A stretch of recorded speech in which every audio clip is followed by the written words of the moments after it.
de vous recevoir aujourd'hui. Et nous sommes ici pour une formation dont le thème c'est télédétection appliquée à la cartographie forestière. Et moi, je me nomme Yann Michel Oudjala. Je suis data analytique et spécialiste en questions de santé dans l'environnement. Et j'ai beaucoup plus évolué dans le domaine de la cartographie depuis que j'étais étudiant à l'université. C'est une science très passionnante.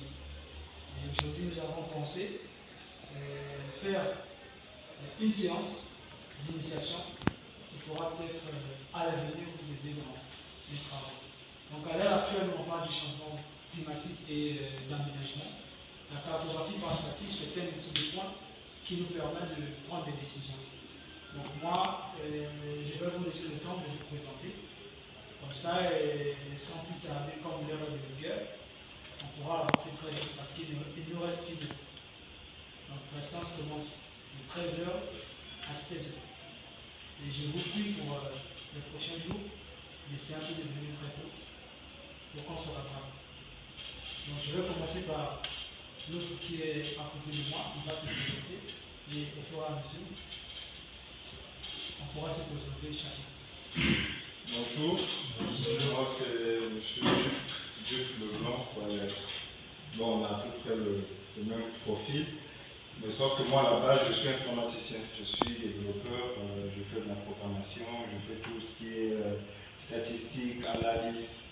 En fait, je suis dans les données, quoi.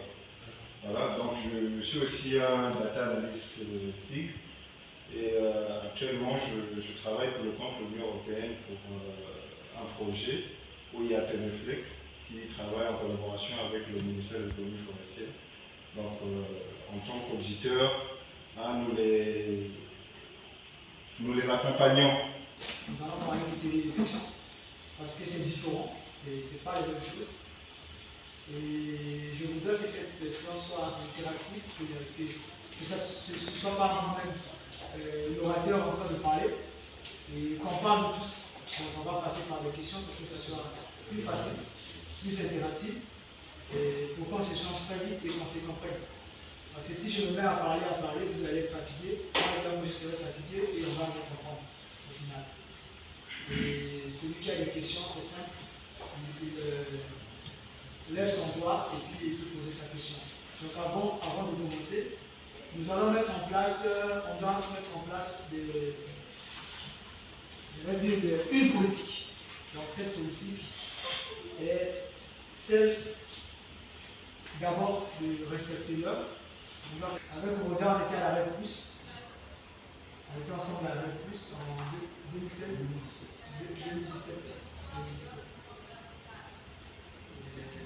Et encore qui? QGIS, à l'université. Oui. Avec Dani. Justement. QGIS. QGIS et AQGIS. QGIS et AQGIS. AQGIS, vous avez travaillé sur quelle version? 3.16. 3 points. Donc ça c'est QGIS 3.16. Quand on parle aménagement, on parle de planification structurelle. Donc on a une zone de façon terre à terre, une zone définie pour la coupe. Donc dans cette zone-là, il y a des règles et des instructions qui sont mises en place pour que nous exploitons la forêt de façon durable. Par exemple, on peut nous dire que par rapport au contexte du changement climatique, désormais, le sol de satellite pour être exploité, ça doit être exploité à 1 pied à l'hectare. Si un hectare fait 100 mètres carrés et que là-bas on exploite 1 pied à l'hectare, on peut facilement estimer, et si on a une coupe de 4 000 hectares, un exploiteur, on exploitait 1 pied à l'hectare de satellite, on peut avoir combien de pieds sur la superficie de 4 000 hectares? On peut avoir 4 000 hectares. Vous voyez? C'est juste une idée qui est placée sur les mathématiques et les planifications. C'est très important pour permettre à ce qu'on préserve l'environnement de façon durable.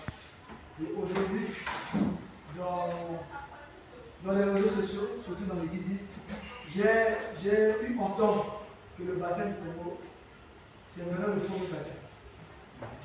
Ce n'est plus le deuxième bassin au niveau de l'Amazon. Sur la superficie ou sur En matière de préservation, c'est le premier bassin lequel mieux gérer, mieux préserver que la maison. Même en matière de stock de carbone, c'est le matière de stock de carbone par rapport à la maison. C'est tout bien forêt, ça ne pèse plus trop le carbone. Vous avez plus d'incendies qu'il y a tout le temps là-bas. Avec vous, nous allons travailler sur deux applications, deux logiciels. C'est Snap, c'est ce logiciel qui va nous aider à faire la télédétection. Et puis QGIS, qui va nous aider à faire des planifications pour l'exploitation forestière. Donc, on va faire le découpage parcellaire, on pourra planifier une exploitation, on pourra faire quelques analyses pour faire des cartes d'exploitation, des cartes de prospection, donc d'inventaire, et des cartes de triage fiscal. Donc, sans plus tarder, nous passons à l'acte. La télédétection, c'est tout ce que vous voyez ici. C'est quoi? En fait, c'est l'ensemble des techniques ou des connaissances qui sont utilisées pour bien déterminer. Il y a des fonctions bien définies pour avoir des images à distance sans être en contact direct avec l'objet. Alors, qui dit télédétection, c'est quelqu'un qui dit télé et qui est égal à distance. Donc la télédétection, en fait, c'est une technique qui nous permet d'avoir des images sans être en contact direct avec l'objet. Et comment faire pour avoir ces images? Nous utilisons plusieurs outils. Nous avons, de façon spécifique, on a des drones, par exemple, et on a des satellites. Donc c'est avec des satellites que nous avons des images. Et ça peut être en temps réel en fonction des satellites que nous utilisons, parce qu'on a beaucoup de satellites. Je vais prendre l'exemple de Moody's. On peut prendre des images tous les jours. Et on a Landsat. Donc il y a beaucoup de missions que vous allez découvrir si vous partez sur Internet. Et donc la télédétection, c'est cette technique-là qui, à l'aide des capteurs, donc on appelle ça des capteurs. Donc les capteurs, ce sont des outils que nous mettons sur des appareils. Ça peut être sur un avion, ça peut être sur des satellites, et qui va nous permettre cet appareil d'avoir des images à distance. Donc sans qu'on soit rapproché de cette image-là. Nous allons découvrir un peu plus comment est-ce qu'on fait pour avoir des images là à distance. Et pourtant, le drone est proche, on peut voir les bâtiments avec le drone et le truc. Mais qu'en est-il des satellites? Parce que les satellites, c'est haut, carrément haut, et c'est après les villages. Parfois, on s'imagine quand on voit le ciel, on voit les étoiles, on se dit voilà, les étoiles sont en train de scintiller, ça doit être des satellites, et ça, c'est pas des satellites. Mais à quel moment ces satellites-là arrivent jusqu'au sol pour avoir les images? C'est avec vous qu'on va découvrir ça. Et je voudrais que vous sachiez que nous avons deux types de télédétection. Donc, nous avons la télédétection passive et la télédétection active. Pourquoi la télédétection passive? La télédétection passive se base sur l'énergie du soleil. Comme vous voyez là, quand vous voyez à gauche, vous avez le soleil et vous avez les trucs qui sont en orbite, donc les satellites, c'est juste un exemple, qui sont en orbite, qui sont en train de prendre des images. Et la télédétection active, on utilise des capteurs bien utilisés qu'on va découvrir au fur et à mesure qu'on a travaillé. Parce que de façon théorique, on va rien comprendre, mais quand on va rentrer dans la pratique, on va comprendre ce que c'est que le spectre, et à quel moment les satellites prennent ces images-là et renvoient dans un centre de traitement, et à quel moment chez nous ça devient une image. Alors ici, c'est juste un exemple, en se basant sur la télédétection passive. Nous avons l'énergie, donc qui est la lumière, qui est le soleil. Le soleil vient vers l'environnement, donc l'environnement qui est l'atmosphère, je vais dire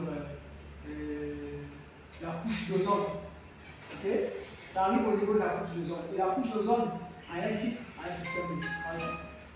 système de filtrage que la couche d'ozone prélève certaines informations et renvoie au sol, et prend encore d'autres informations et renvoie au ciel. Ok? Donc, quand le soleil nous illumine, quand le soleil arrive vers la Terre, il y a certains rayons qui sont arrêtés au niveau de la couche d'ozone. La couche d'ozone, c'est cette couche-là qui nous protège contre les rayonnements solaires. Parce que nul n'était la couche d'ozone aujourd'hui, il n'y aura pas vie, on ne peut pas vivre. Et voilà pourquoi on parle beaucoup plus du changement climatique. Il se peut qu'il y ait des dérèglements, et pas que du climat comme tel, mais il se peut qu'on observe déjà des trous au niveau de la couche d'ozone. Donc c'est cette couche-là, quand il prélève le rayonnement solaire, il y a certains rayonnements qui arrivent au niveau du sol, donc pour nous illuminer. Et cette même rayon arrivée au niveau du sol, il y a d'autres éléments qui sont réfléchis, donc qui sont répartis encore au ciel. Alors, maintenant pour le cas de la télédétection, quand ces rayonnements-là arrivent à l'environnement et arrivent à l'objet, en rentrant en contact avec l'objet, ça renvoie là où vous voyez le senseur, c'est le satellite, hein. C'est un satellite. Quand ça renvoie vers le senseur, donc le satellite, va renvoyer au centre de calcul. Donc le centre de calcul, c'est un centre, c'est comme la NASA. C'est un centre qui est bien placé pour interpréter certains objets. Donc ces objets-là sont reconnus en fonction de ce que nous avons découvert, qu'on appelle la signature spectrale. Et pourquoi quand il fait chaud, pourquoi quand on porte la bille ou la bannière noire, on sent beaucoup plus de chaleur. Et par rapport à celui qui porte la bannière blanche, pourquoi? Donc tout ça là aussi, c'est la télédétection. C'est ce qu'on appelle par la vidéo. Donc la télédétection aussi va nous aider à comprendre ça. Et comme ça, on pourra changer nos habitudes. Quand il fait chaud, on sait que quand il fait chaud, je vais porter peut-être la bannière blanche, ou une chemise blanche, pour éviter que je sois beaucoup plus, voilà, que je transpire. Quand je suis en réunion ou quand je marche, quand je suis à l'arrêt de bus. Alors, et ça c'est ce qu'on appelle par la chaîne de production. Donc, cette chaîne de production, c'est juste pour que vous compreniez que quand l'énergie arrive au niveau de l'environnement, au niveau de l'objet, et c'est rejeté, c'est réellement en contact avec l'objet et rejeté au niveau du ciel, les satellites captent ça. Et quand les satellites captent, les satellites captent beaucoup de données, beaucoup d'informations. Et parmi ces informations, nous avons toute une bande. Et dans cette bande-là, nous avons des bandes qui sont invisibles et des bandes qui sont visibles. Et je pense que pour ceux qui ont fait de l'éducation, vont tous comprendre très bien. Donc, cette interaction qui fait à ce que le rayonnement, en rentrant en contact avec l'objet et en repartant au ciel, et le satellite, en contrepartie, récupère ces images-là. Et dans ces images, il y a des images qu'il peut interpréter. Et nous, les hommes, on peut interpréter. C'est ce qu'on appelle par le RGB. Donc, c'est les images fausses couleurs. Donc, c'est le rouge, le vert et le bleu que nous, on est capable de voir, que nous, on est capable d'interpréter. Par rapport à d'autres images comme les rayons gamma. Par exemple, ça existe dans ces images-là, et que nous, on ne peut pas les interpréter, comme les rayons X. Ça aussi, on va découvrir. Voilà, ça c'est une image qui n'est pas bien visible. Mais je pense que pour les prochains jours, je peux vous emmener les images visibles. De toute façon, dans les bandes qu'on va travailler là, ça existe. Et ici, c'est juste pour vous montrer ce que c'est qu'un spectre électromagnétique. Donc, c'est comme je disais, l'énergie, le spectre électromagnétique est constitué de plusieurs longueurs d'onde. Ici, tout ça, là, ce sont les bandes. Et ces bandes-là, nous appelons ça les longueurs d'onde. Donc, dans les bandes-là, nous avons les rayons X, les rayons gamma, nous avons l'ultraviolet, le proche infrarouge, l'infrarouge. On a, donc, parmi ces rayons, cette partie que vous voyez, ce sont des rayons qui sont invisibles. Et nous, les autres, on ne peut pas voir, on ne peut pas interpréter. Mais cette bande-là, vous voyez, il y a l'œil, nous, on peut voir, parce qu'il y a des couleurs ici. Et ce sont ces couleurs-là qui nous donnent ces informations-là. Et ces informations qui sont décomposées, qui sont composées en 3 couleurs. Donc, en rouge, en vert et en bleu. C'est ce qu'on appelle par le RGB. Le red, le green et le blue. Donc, c'est avec ces couleurs-là qu'on va manipuler les bandes pour avoir une image réelle au niveau du sol. Donc, on doit retenir au niveau de la synthétique spectrale, c'est que nous avons, de façon générale, 2 bandes. La première, c'est la bande qui est visible, on ne peut rien voir, et la deuxième, c'est la bande visible. Et dans la bande visible, nous avons des poches infrarouges, on a des infrarouges, on a même la radio. Et dans la bande invisible, nous avons les rayons gamma, les rayons X. Ok? S'il y a des questions, je suis encore là. Avant qu'on avance encore.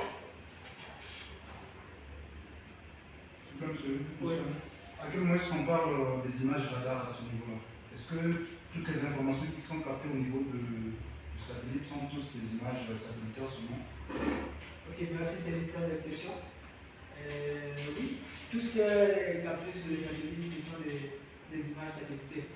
Maintenant, il y a un expert d'ailleurs qui travaille sur le radar et il pourra peut-être vous éclaircir sur le radar. Mais je vais ajouter pour dire qu'au niveau des radars, les radars travaillent avec. Les radars ne dépendent pas en fait du soleil.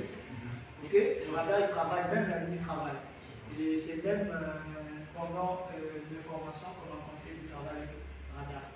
Donc pour travailler avec le radar, il faut avoir vraiment une machine très performante.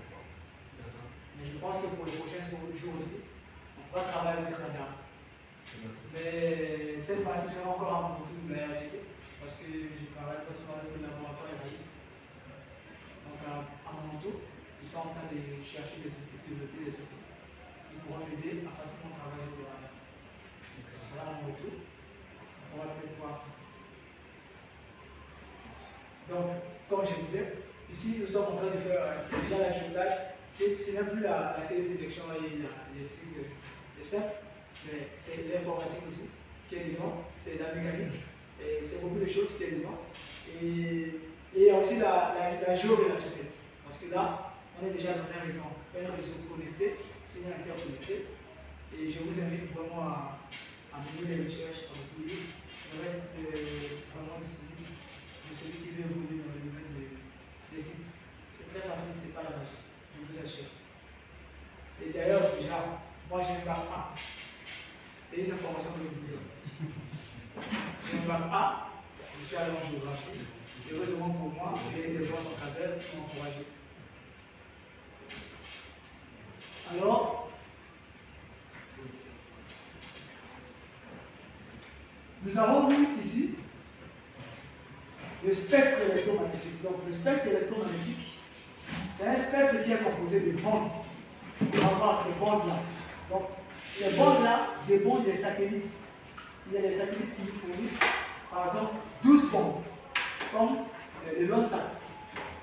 Vous allez voir bande 1, bande 2, bande 3, c'est quoi ces bandes-là? Où se trouve le visible, où se trouve la couleur verte, tout ça on va découvrir. Il y a aussi des satellites comme Odys qui a près de 34 bandes. Et dans ces bandes, nous avons les bandes qui nous indiquent un peu sur le climat du sol.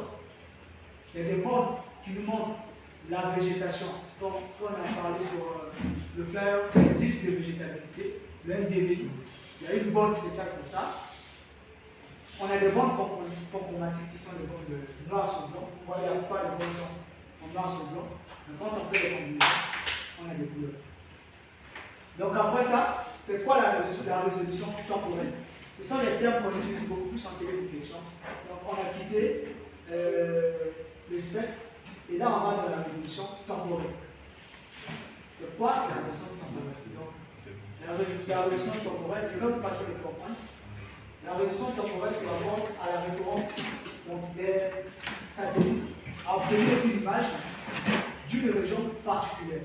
Par exemple, le satellite passe ici chaque 15 jours ou chaque 12 jours. Mais en passant ici, cette satellite à une heure donnée, ok, à une zone donnée, qu'elle prend des informations. Donc, nous avons la Loire, ok, l'OIA, qui nous emmène à Total. D'accord? Mais il y a des gens, pour aller au travail, ils passent par là chaque 7h30. Ok? Chaque 7h30, ils passent par là. Donc, il a bien planifié son jour. Il sait que moi, je dois me réveiller à 6h, 6h pile, 6h30, je suis déjà prêt. 7h30, je dois déjà être au CC pour aller au travail. C'est ça la résolution temporelle. Ça se ressemble à un satellite.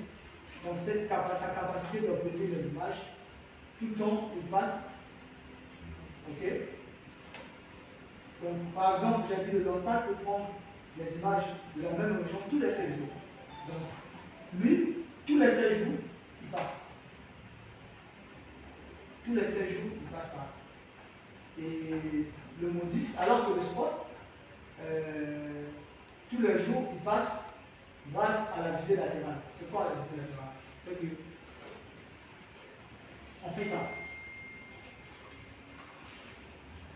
Donc, tous les jours, moi quand je passe là, l'autre aussi passe là. C'est le même satellite. Donc c'est beaucoup les satellites de la marque Spot. Mais pour avoir des images tous les jours, moi je dois passer comme ça, l'autre il passe là. Comme ça, l'information qui est derrière moi, il fournit ça. C'est que j'ai pu avoir vu, j'ai pu fournir ça. Ok?